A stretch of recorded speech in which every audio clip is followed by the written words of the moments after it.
Today, this morning, God is running late, trying to find their seats, scanning the room for someone they know or someone they don't. God's feeling evangelical, but not in a judgy way. Mysterious, but not manipulative.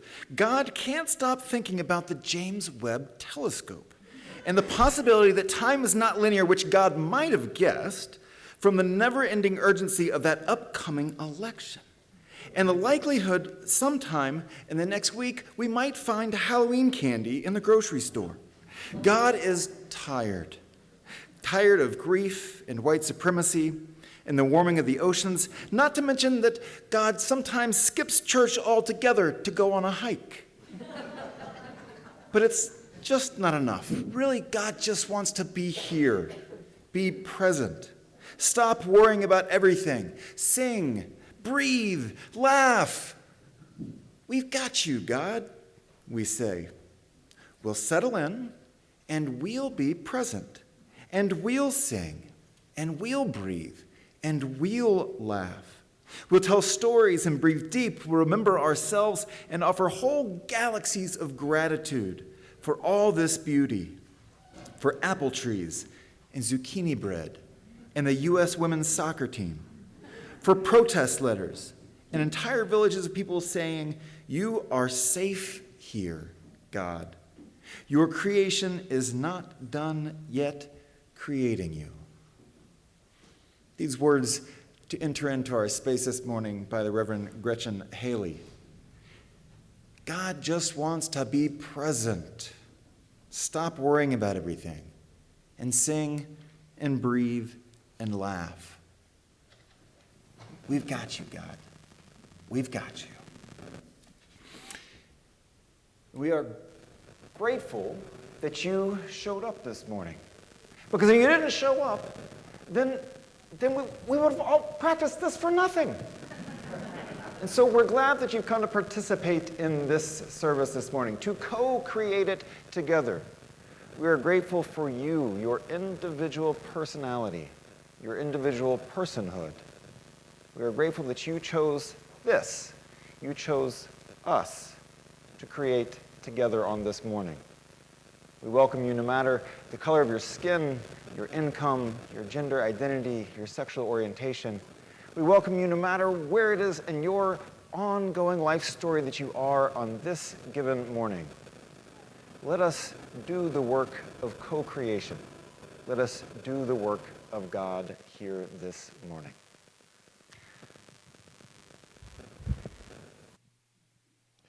Please rise, embody your spirit.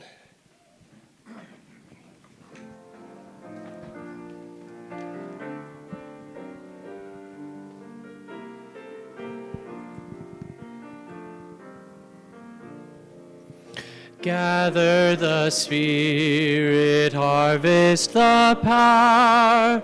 Our separate fires will kindle one flame.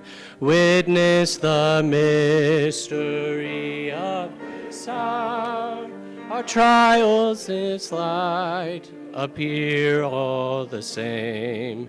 Gather in peace, gather in thanks. Gather in sympathy now and then. Gather in hope, compassion, and strength.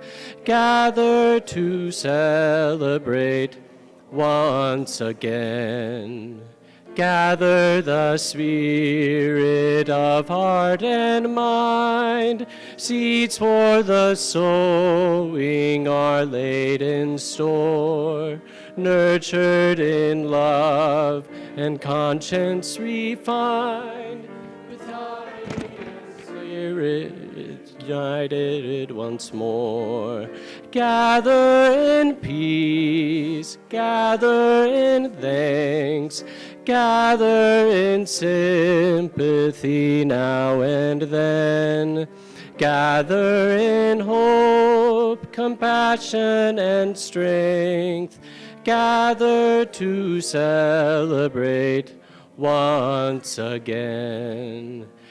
Gather the Spirit growing and all, drawn by the moon and fed by the sun, winter to spring and summer to fall, the chorus of life resounding as one. Gather in peace, gather in strength, gather in sympathy now and then, gather in hope, compassion, and strength, gather to celebrate once again.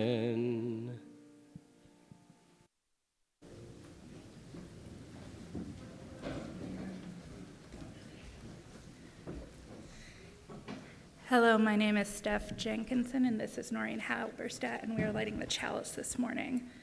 Open unto me, light my darkness. Open unto me, courage for my fear. Open unto me, hope for my despair. Open unto me, peace for my turmoil, by Howard Thurman. Thank you.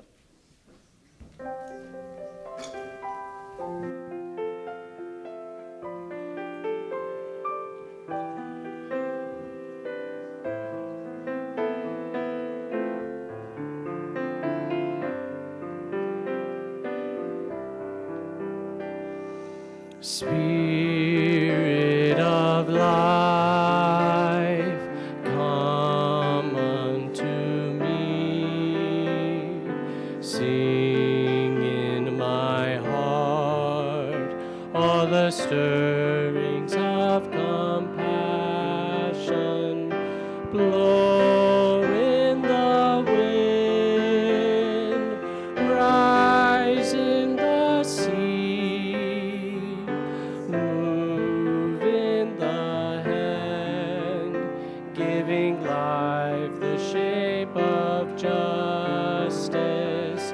Roots hold me close, wings set me free. Spirit of life, come to me, come to me.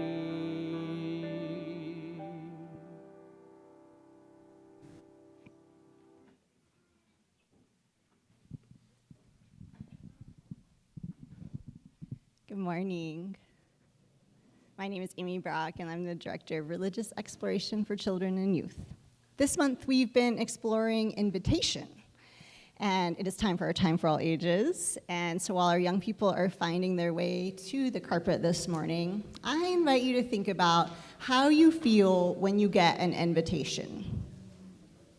It could be an invitation to anything, but just kind of generally, how you feel when you get an invite to do something or to go somewhere.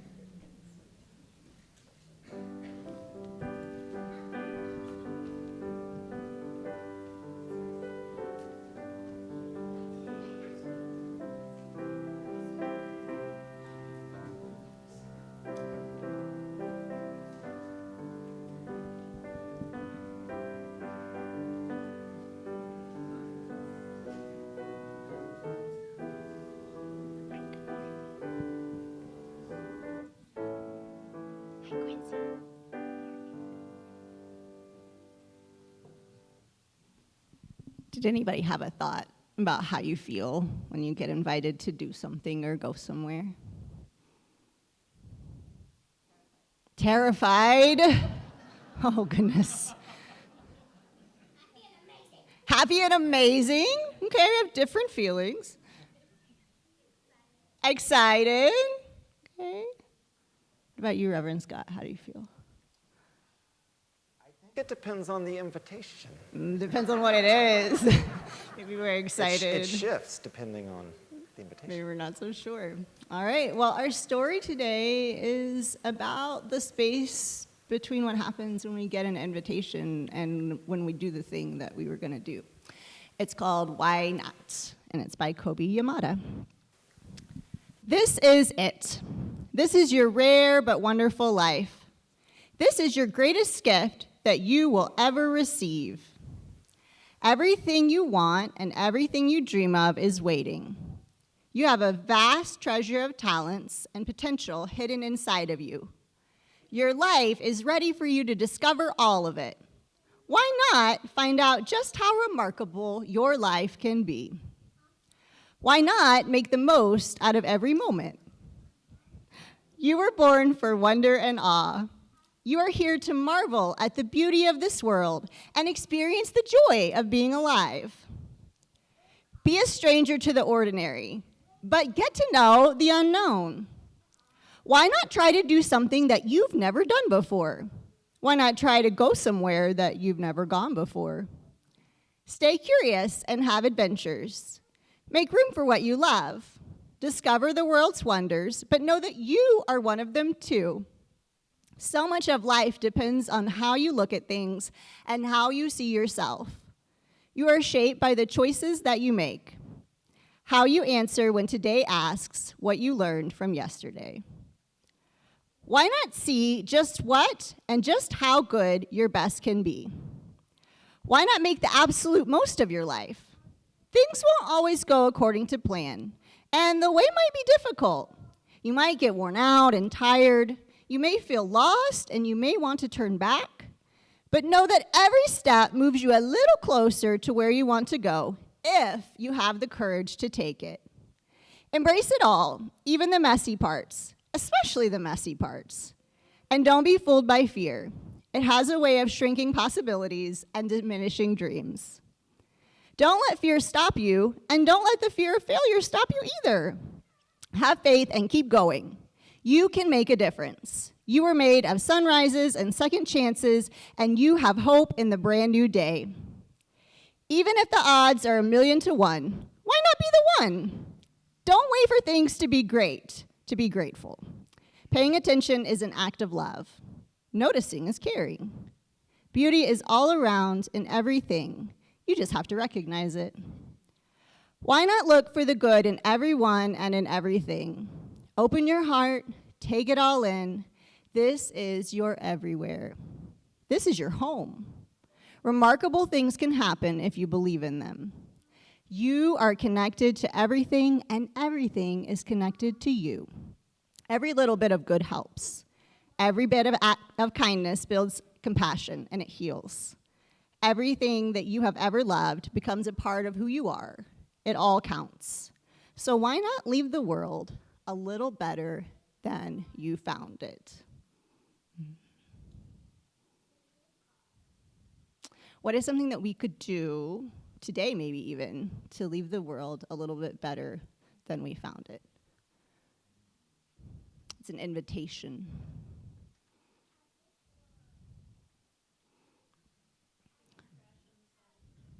Picking up trash on the side of the road. I was thinking about cleaning up our toys. That might be something that we could do today. Any other ideas? What can we do to make the world a little bit better today? What did you say? Playing in the trees. Yeah. Planting. Planting the trees. Planting the trees or playing in the trees. It feels good to be in nature and to nurture things. Yeah. Smiling at another person. Oh, we have some really good ideas to respond to this invitation. All right. One or two more things. I know we have really good ideas. We're super kind to each other when we play. Saying sorry if we do something that hurts someone, yeah. Do you have any ideas? I think the kindness one was just right up the alley. Just being nice to other people. Being nice to other people, yeah. Oh, we could make gardens. That would be so fun. All right, well, we have a lot of things that we could do today to respond to this invitation to make the world a better place. And we're going to go do that in RE with each other. I've got an idea. I've got one. We can sing. Oh, we can sing. We can sing This Little Light of Mine. We can. All right, well, let's do that after we say the Children's Covenant. In this place, I am kind. In this place, I am loving. In this place, I am a friend to the earth and all animals and people. In this place, I am loved. Go ahead and make our arch. This little light of mine, I'm gonna let it shine. This little light of mine, I'm gonna let it shine. This little light of mine, I'm gonna let it shine. Let it shine, let it shine, let it shine.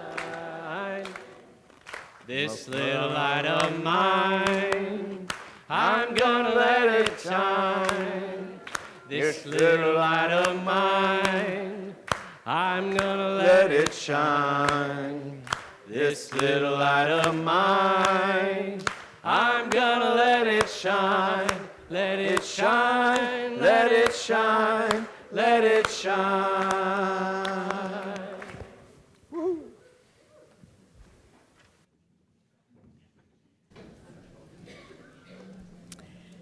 Good morning. My name is Heather McNeil, and I have this morning's announcements. First of all, I want to say happy fall, y'all.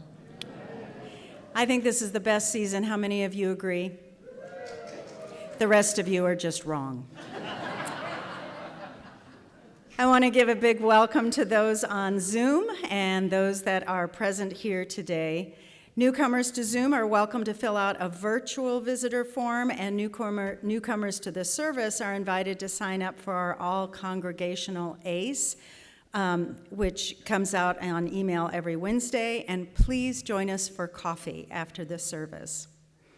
A reminder that if at all possible when you come to service, if you can park across the street at Roughware, that would be wonderful. The parking lot is getting really full, and we want to make sure that people who need closeness have that ability. Next weekend, both Saturday and Sunday, is big here at UUFCO. We are celebrating a climate revival along with over 300 other Unitarian Universalist churches around the country. And it's all about talking about it, talking about climate, talking about our concerns. And in the words of our very own Carolyn Tate, it will be a weekend of exploration and discovery as we courageously bring our hopes and fears, our strengths and relationships, and our love to the cause of climate justice. There will be a Saturday workshop, and then the Sunday service will be run by the Environmental Justice Group, and then after service, there will be an advocacy hour. So plenty of opportunities to talk about it. Very important, our annual auction is coming up very soon. Right now, you actually can start letting us know what you want to donate. The kickoff is Friday, October 18th. And there will be an evening here with entertainment supported and food supported by the fun team. You may be sitting there thinking, I don't know what to donate, I don't know how to donate, I don't know how to bid. Well, we have all the answers for you. So after the service, you can go to the table out in the gathering hall and pick up a flyer that has all that information on it so that you can get started and think about what you would like to donate and how to register and how you can bid and how you can avoid being Grinchy. Hint, hint. Our Path to Membership classes, called Membership Matters, will be offered twice this month. The dates are in today's Skyline, which you picked up as you came in. And if you are interested in becoming a member of UUFCO or you just want to learn more about the congregation, please sign up at the kiosk. A registration link will be sent out this week. And now it is my great pleasure to introduce Chris Herrick. She is our congregation's ambassador for the Cascadia Chalice Lighters. Thank you. Good morning. Okay, I'm Chris Herrick, and I'm here to tell you all about the Cascadia Chalice Lighter program, which is a regional form of UU stewardship. I think it's the smoke. Becoming a chalice lighter has nothing to do with lighting our own chalice on Sunday morning. If you would like to do that, you need to speak with Chayla. Cascadia Chalice Lighters unites UU congregations in Oregon, Washington, Idaho, Alaska, and British Columbia. There are 53 congregations, and so far over 1,500 individual UUs who have enrolled as chalice lighters. The Chalice Lighter program promotes the values of Unitarian Universalism through monetary grants to fund congregational needs. Chalice Lighter members of each congregation send donations to Cascadia in response to 3 calls per year. The donations are pooled and then awarded as grants. In 2014, we got a Chalice Lighter grant that helped build our children's outdoor playground. During the pandemic, many congregations got grants to add Zoom capability. To become a Chalice Lighter, you sign a pledge form with me, agreeing to donate at least $20 per call. That adds up to only $60 per year per Chalice Lighter, or $120 if you sign up as a couple. But every $20 donation helps. Since it began, Chalice Lighters in the Pacific Northwest have donated over $900,000. A congregation is considered eligible for a grant and a Chalice Lighter congregation only if at least 30% of its members are Chalice Lighters.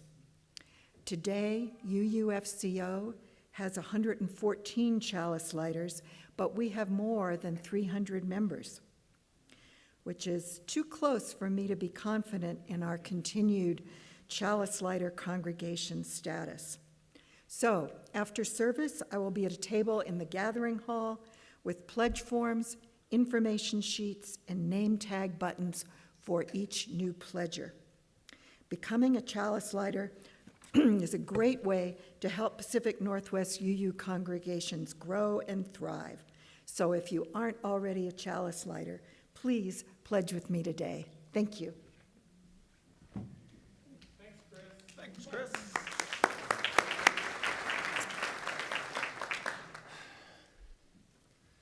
The lights are on. Isn't that great? The lights, they're automatic. They come on when you enter the building. It's amazing. The lights are on. Let's keep it that way. In that spirit, we'll take our morning offering.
Can we clap for Debbie?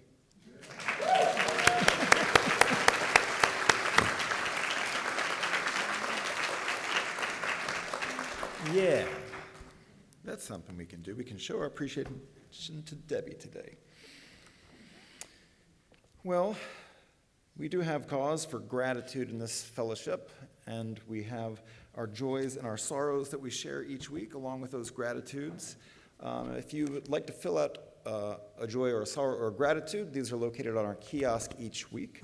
I'm going to read these few written joys and sorrows and gratitudes, and while I'm doing so, if you'd like to light a candle for a joy or sorrow in your own heart, please feel free to do so. So Mary Rogers brought our flowers today. If you'd ever like to bring flowers for a service to commemorate something or to celebrate something, or just because flowers are beautiful, you can sign up to do so in the hallway on the way to the restrooms. But Mary brings these flowers today. The flowers are given in gratitude for the warm and nurturing congregation of UUFCO and for the care given me as I journey on after the passing of my beloved husband, Christian. Our thoughts are with you, Mary. And Marilyn Cohenzer writes a joy for the life of Jimmy Carter, who will be 100 years old on October 1st. That guy's doing something right, isn't he? And then one last joy from Donna Dobkin. Well, how amazing it was to see the gathering hall on Friday afternoon filled with 50 women writing postcards to get out the vote to swing states across the country. We wrote 500 postcards. What a joy, what a joy. Let us all experience a share of that joy on October 13th, when everyone is going to be invited to write the last postcards of the election cycle after the services on that Sunday. So the Women's Connection are expanding their invitation to all of us on October 13th to write some postcards. I look forward to more joy with all of you all. Donna Dobkin, you're rocking it.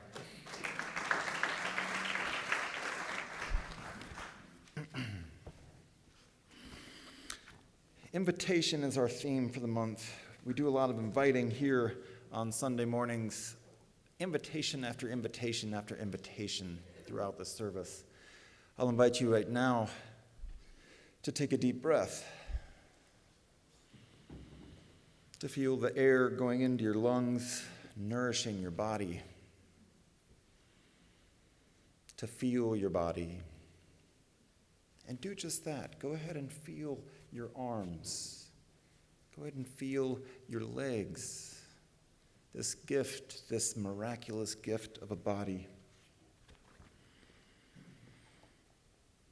I'll share these words for a spoken prayer by Kate Walker, and then we'll follow that with shared silence.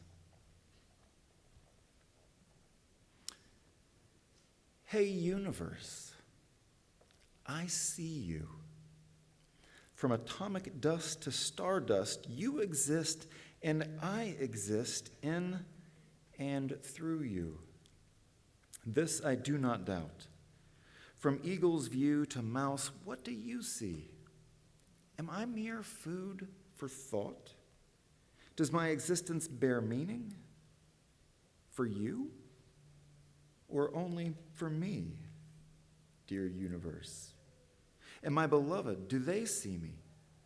From mother and father to goddess to Jesus and the Atman Brahman, I yearn to be seen. Yes, I exist. But am I seen? Do you see me, universe? Am I more than just a step in evolution? My heart is tender, raw even sometimes with the pain of existence. Surely all that I bear will leave a trail for others to follow. Let my faith guide these others. My faith in you, dear universe. Holy, holy, holy, acts of the creative universe, impulse to existence from the atomic dust to the stardust. For if not I, let my faith be seen in acts of love as broad as the universe, never ceasing, never ending. Blessed be all creation.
When I started down the street last Sunday, feeling mighty low and kind of mean, suddenly a voice said, "Go forth, neighbor, spread the picture on a wider screen." And the voice said, "Neighbor, there's a million reasons why you should be glad in all four seasons. Hit the road, neighbor, leave your worries and strife.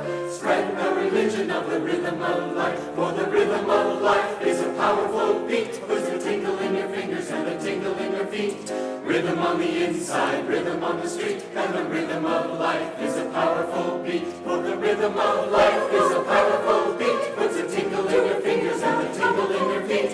Rhythm on the inside, rhythm on the street, and the rhythm of life is a powerful beat. For the rhythm of life is a powerful beat. Puts a tingle in your fingers and a tingle in your feet. Rhythm on the inside, rhythm on the street, and the rhythm of life is a powerful beat.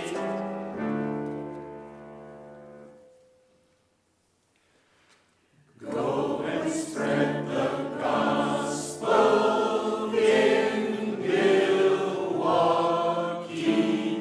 Take a walkie-talkie to Rocky Ridge, all the way to Canton and to Scranton, even tell it under the Manhattan Bridge.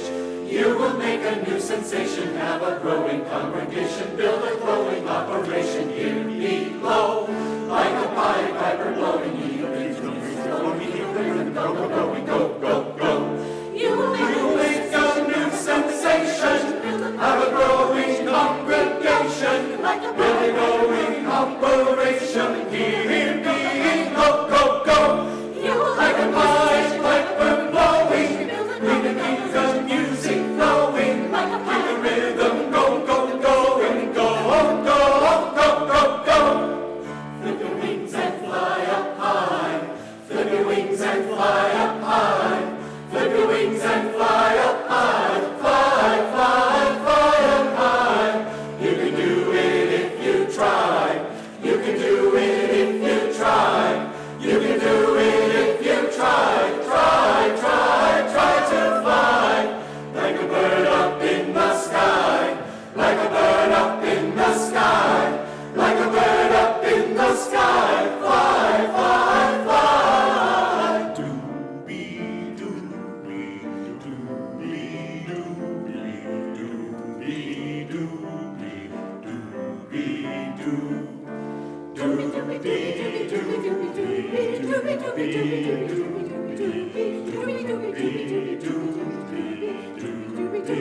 The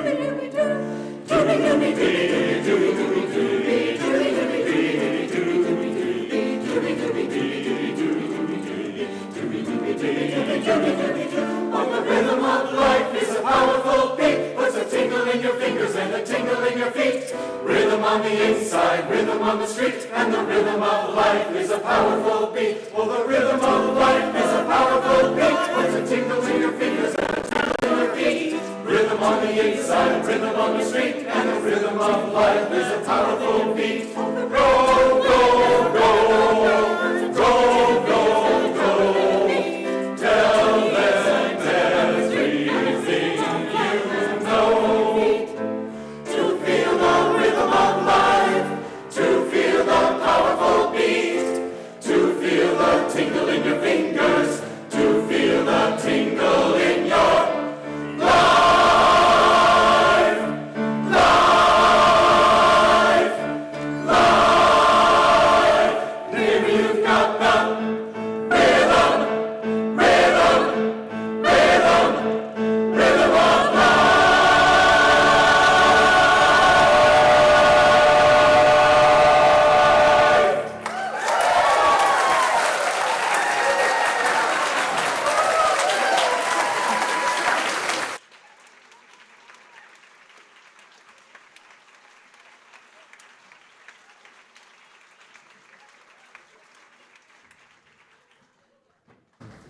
Yeah. All right. We should just leave it at that. I shouldn't say anything. I'll just end the service.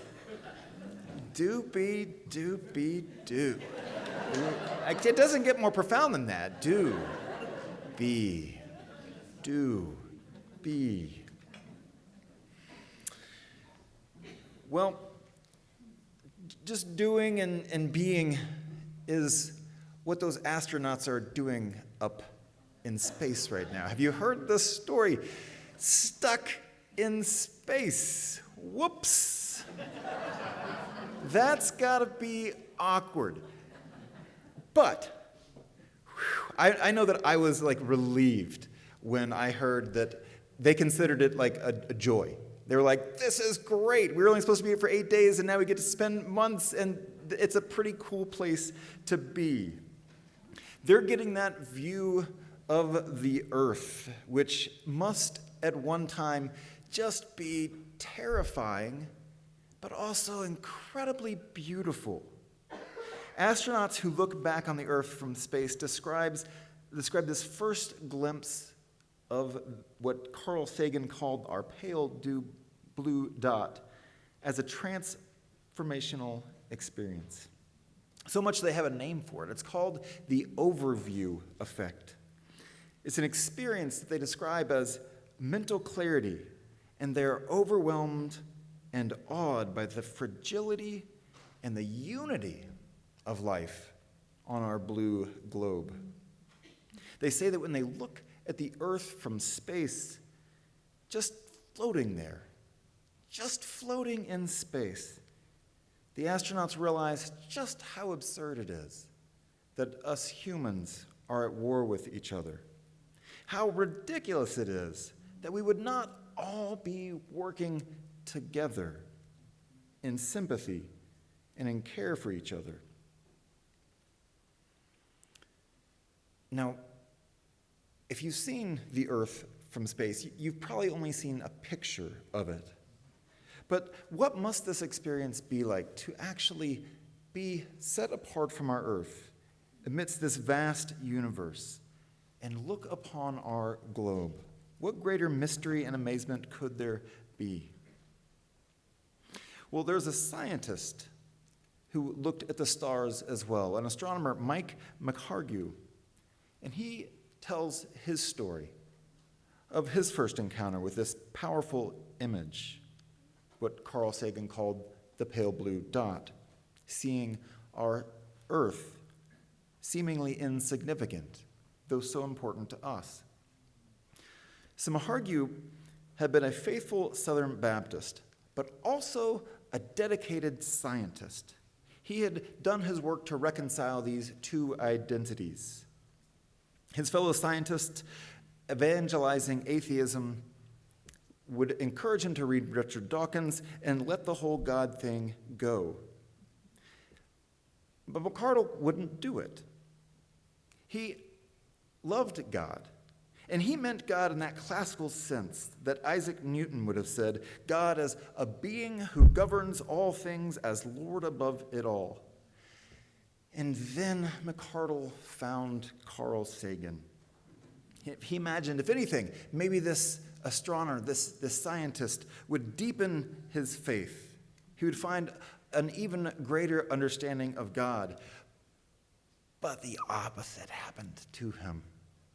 He said it became his faith's undoing. He wrote, "Nothing ever shifted my perception of reality so violently.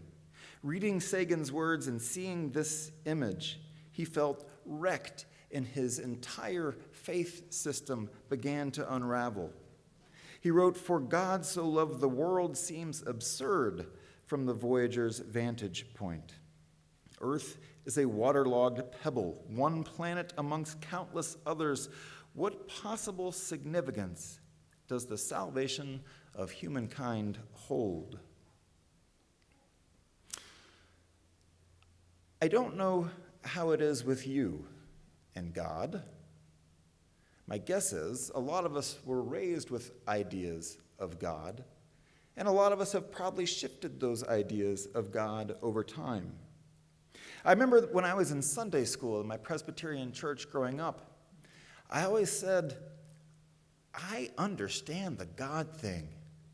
The Jesus theology is throwing me off a little bit, but God seems to make sense. Traditional notions of God are built to respond to this deep longing inside of us as a human condition, a longing to connect, a longing to understand. Because as the poet Stephen Dunn writes in his poem, at the Smithville Methodist Church, it's hard to tell your child that evolution loves you. And so, we use the word God. God loves you. What then, though, if God has become problematic to your understanding? And what if evolution is indifferent? Then perhaps we could rethink what God means. Process theology arose out of liberal theological impulses for this longing. How to make sense of God giving all that we know about science and scientific discoveries, an impulse to still maintain an idea of God that will work in this secular age. Process, at that point, philosophy, was created by Alfred North Whitehead. He was an English mathematician, and he turned his attention to philosophy in the early 20th century. He wrote a book called Process and Reality, an essay in cosmology in 1921. This is a very thick book. This is a very confusing book. Thank goodness some other folks came along and did some work with Whitehead's work. Whitehead acknowledged that this new scientific understanding had made it impossible for him to understand the universe in this mechanical, linear way, with a God that is entirely supernatural, external, superior, all-powerful, and never changing. In place of this, Whitehead did something radical.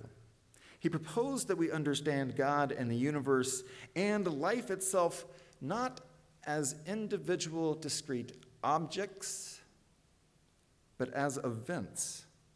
Instead of life and God being nouns, all of a sudden they become verbs. Whitehead imagined a dynamic and interactive and interrelated energy and actions constantly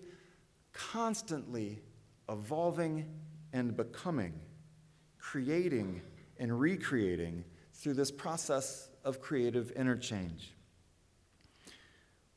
We used to understand each element in life, each person, each animal, each thing, as all independent entities. But Whitehead said there's no such thing as an independent identity. There's no way to understand any portion of life without considering, as he says, the way in which it is interwoven into the rest of the universe. This is the process part of process theology, that each of us, a verb, each of us becoming, each of us experiencing unfolding events.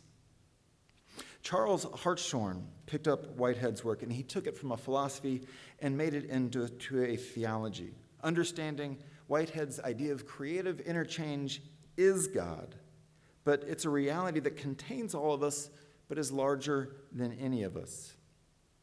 In this way of thinking, I am a part of God, and God is a part of me. You are a part of God, and God is a part of you. God is a part of everything and everyone, past, present, and future, in the whole universe. But most importantly, God is always becoming. The nature writer Annie Dillard wrote, "We are here to abet creation." Abet as in assist, to facilitate it. We are responsible for it. Not to stand separate from it, but we are co-creating, and we are in partnership with all of it, all the other forces and all the other events.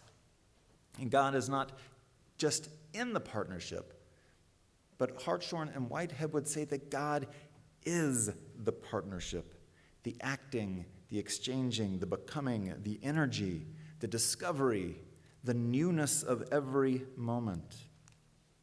There's nothing supernatural in Whitehead's version of God. God is the cosmos, and God is also more than the cosmos. The Unitarian Universalist minister Gary Kowalski says, "Our universe is an ensemble of interrelated and dynamic happenings, from the energy that maintains a simple chemical bond to the complex flow of information through a termite mound or a coral reef. All of these are in constant change and interaction with each other. And in all these events, Whitehead would say that God is the link, the ongoing event that holds all the other events together." It's hard to overstate just like how radical of an idea this is. Just changing God. All right, that's not bad work for a Sunday afternoon. Whitehead, Hartshorne, eventually John Cobb, and Henry Nelson Wyman. Are there any Wymans in the house here this morning? No, they're not here. Okay. Henry Nelson Wyman did some great work in process theology and just happens to be Lynn Wyman's grandfather in our congregation as well. He's one of my theological heroes, so there'll be another sermon on Henry Nelson Wyman coming up at some point. To change the idea of God, in process theology, God is no longer omniscient and all-knowing. God can't be all-knowing because God is always in process of becoming, being co-created by you, and you, and you, and you, and you, and me. God is creating us, and we are in turn creating God. Remember, verbs, all verbs, no nouns. Also, in process theology, God is no longer all-powerful because the whole process is the power. It's not directed by God, which isn't to say that God doesn't have an idea on how God would like it to unfold, which is towards love and towards invitation to life-affirming activities. But God is no longer hierarchical or patriarchal, powerful, but rather God invites us through invitation and persuasion and relationship. This is God showing up and whispering softly into our ears, "Hey, life, yes, you." Octavia Butler wrote The Parable of the Sower. It's a wonderful science fiction novel. And she wrote, "All that you touch you change. All that you change changes you. The only lasting truth is change, and God is change.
When I come to the end of the song, I'll be singing a phrase, I can change, about 3 times, and I will encourage you to sing along with me if you would.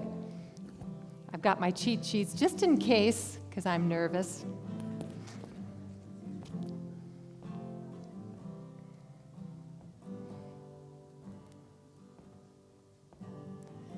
Hate casts a long shadow. I know that I lie in it. Let it rule my mind from time to time. Escape an old battle that clings to me like a vine to me, whispers dirty lies in my ear. We didn't start this fight,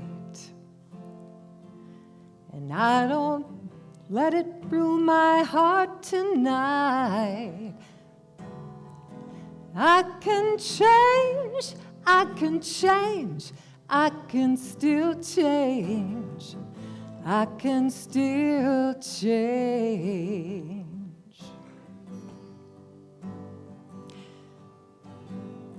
Tracing old patterns, drawing a line from where I am and from where I wanna be. Forget that old adage that history continues to keep us from a world we wanna see. I am scared that I won't get it right, but fear won't rule my heart tonight. I can change, come on, I can change, I can still change, I can still change. I can change, I can change, I can still change, I can still change. One more time. I can change, I can change, I can still change, I can still change.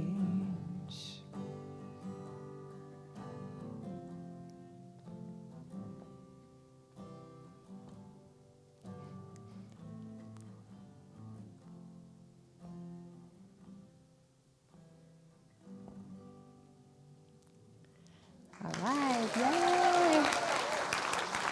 Thank you, Scott. Thank you.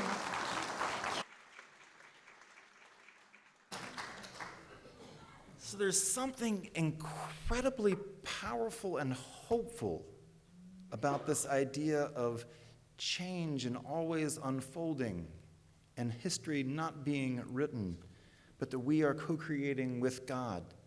Incredibly hopeful. Incredibly open. When Mike McHargue's faith was wrecked by Carl Sagan and looking at the pale blue dot, he didn't stop attending his Southern Baptist church, and he didn't stop teaching Sunday school, but he became a closet atheist. There's this quote by Julian Barnes who says, "I don't believe in God, but man, I miss him."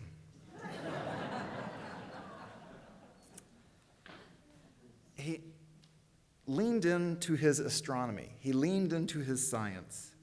He wrote, "When church lost its meaning, my cathedral became the night sky, my chosen worship instrument, a telescope." He wrote a book called Finding God in the Waves. And he begins it with this quote by the quantum theorist Werner Heisenberg, who says, "The first gulp from the glass of natural sciences will turn you into an atheist. But at the bottom of the glass, God is waiting for you." And so McArdle one time was on a trip to NASA, and he found himself, to his great surprise, interested in praying. It was the first time he had tried to pray since he became an atheist. He was out on the beach, and it was the middle of the night. He was confused. His crisis of faith had not let up at all. If anything, it was stronger. And he prayed like this, he says, "God, I don't know who or what you are. I don't know anything about you. I don't even know if you exist. I can't unlearn all the things that made me believe you aren't real." And he kept praying, and he kept praying, and he said, all of a sudden, it was like time stopped. The waves seemed to stand still, and I felt God with me, in me, and through me. I felt connected to the source of life and the source of all. I felt connected to everyone else and all of humanity and to all life on earth. He says it was the most powerful experience in his life. And for a second, the scientist in him wanted to rationalize it away, but he didn't. He just said, "No, I can just accept this. I don't have to name it or give it meaning. It can just be true. It can just be calm and clear." He felt some sort of presence, some part of the partnership, some part of the process, this process that enables us and gives us life. I don't know if you've ever felt this presence. Maybe you feel it in nature. Maybe you feel it in community and connecting with other people. Maybe you feel it when you gaze at the same stars that he looks at. We don't know, nor can we explain God away. Albert Einstein said that although we experience ourselves as something separated from the universe, this is a kind of optical delusion of our consciousness. So just like that overview effect that the astronauts experience, whenever and however this experience of presence and connectedness might show up for you, nurture that. Call it what you will. Call it God, call it life, call it connection, or call it nothing at all. But do notice. Process theology gives us one way to refuse to choose between what is holy and sacred and what is scientific and secular. But rather, we can knit these together as Unitarian Universalists are wont to do. Science need not choose or be in conflict with religion. Process theology invites us to claim our religious impulses, to claim God, if we want to use that word, but claim it as the life-moving force that moves through all. So yes, We can't say that evolution necessarily loves you, but we can say, as our Universalist ancestors would say, that God is a God of love, that God is love, and to feel a part of all of it, miraculously, mysteriously, this interconnected web of which we are a part, to claim it, to love it, and to be loved by it. May it be so on this morning. Amen. Will you please rise and body your spirit, because we do believe in the power of love in this fellowship. Process theology would say that God is persuasive, and we might say that love will guide us.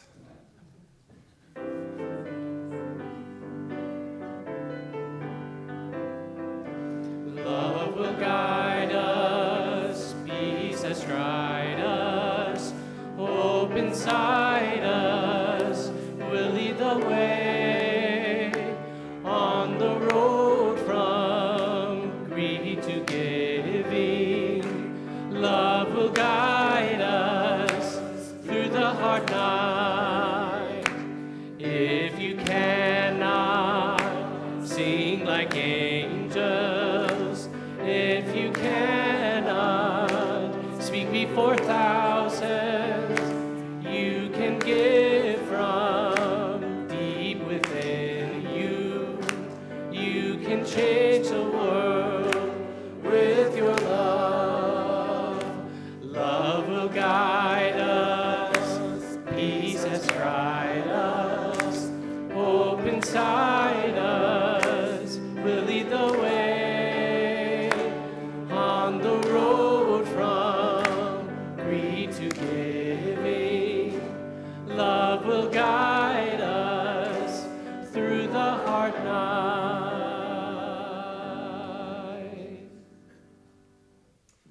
We invite you to join us for coffee hour after the service. We invite you to find someone that you don't know yet and see what becomes of that. Will you please join as we say the covenant of this fellowship, what bonds us together, what offers us guidance for our relationships with one another. Love is the spirit of this fellowship. Service is its law. Yes, love. Love.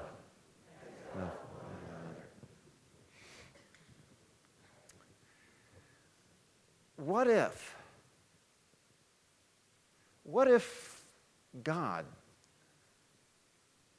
if God wants for you a life of abundance and love and relationship? What if God is living through you and we're all co-creating this together? What if the answer, the next chapter, is unwritten? What will we do with our day if that is the truth? Let us become, let us unfold, let us love.